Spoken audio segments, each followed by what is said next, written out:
New মার্কেটের সামনে হঠাৎ একটা পিচ্চি মেয়ে বলে উঠলো, বাবা বাবা দেখো ছেলেটা আমাকে চোখ মারছে। ওর বাবা বলল, কোন ছেলে মা, কোথায় সেই হারামজাদা? মেয়েটা ওর হাতের আঙ্গুল আমার দিকে করার সাথে সাথে আমার কলিজা শুকিয়ে গেল।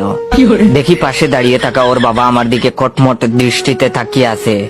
বেডি দেখলে মনে হয় ছোটখাটো একটা দানব। প্রেমিকার সাথে দেখা করব বলে মার্কেটে দাঁড়িয়ে আছি। ওই 4-5 বছরের পিচ্চি মেয়েটা আমাকে প্রথমেই চোখ মেরেছে। প্রথম কয়েকবার পিচ্চিটা মারার পর আমিও দুষ্টামি করে একটা চোখ মেরেছি।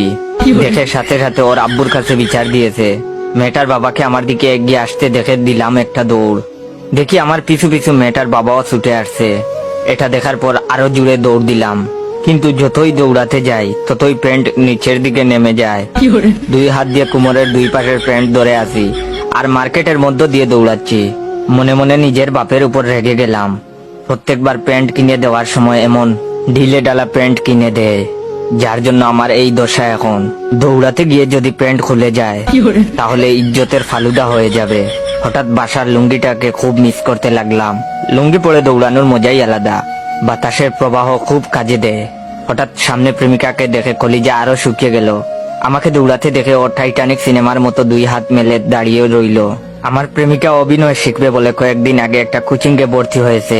কোচিং করার পর থেকে আমার সাথে এমন ভাবে কথা বলে যে বুঝতেই পারি না ও আমার প্রেমিকা না, ছবির নায়িকা।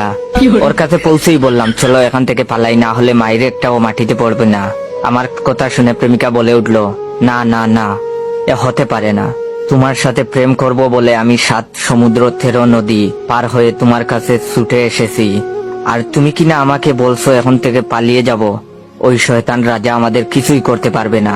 আমাদের ভালোবাসার কাছে ওর অশুভ শক্তি পরাজিত হবেই। আমি তোমার সাথে এই বিশাল রাজ্যে সারা জীবন কাটিয়ে দিতে চাই, প্রিয় জায়েদ খান, টুকু জয় খান। প্রেমিকার অভিনয় দেখে আমার বুঝতে আর বাকি রইল না। পৃথিবী উল্টে গেলেও মাইরের আজমিস নাই। এর মধ্যে দেখি মেয়েটার বাবা প্রায় কাছে চলে এসেছে। প্রেমিকাকে বললাম, তুমি আমার সাথে যাবে কিনা? প্রেমিকা দেখি আবার অভিনয় করে বলে উঠলো, এ জীবন যদি চলে যায় যাক, তবু আমি এই রাজ্য ছেড়ে কোথাও যাব না। আমি বললাম, থাকো তুমি তোমার রাজ্য নিয়ে, আমি পালালাম, নিজে বাঁচলে বাপের নাম। যেই দৌড় দিতে যাব ঠিক তখনই প্রেমিকা আমার শার্ট টেনে ধরে বলল, যেতে চাইলে যেতে দিব না, না না না, যেতে দিব না, তোমায় হৃদমাজারে রাখিব, ছেড়ে দিব না। প্রেমিকাকে বললাম, আল্লাহর দোহাই লাগে আমাকে ছেড়ে দেও।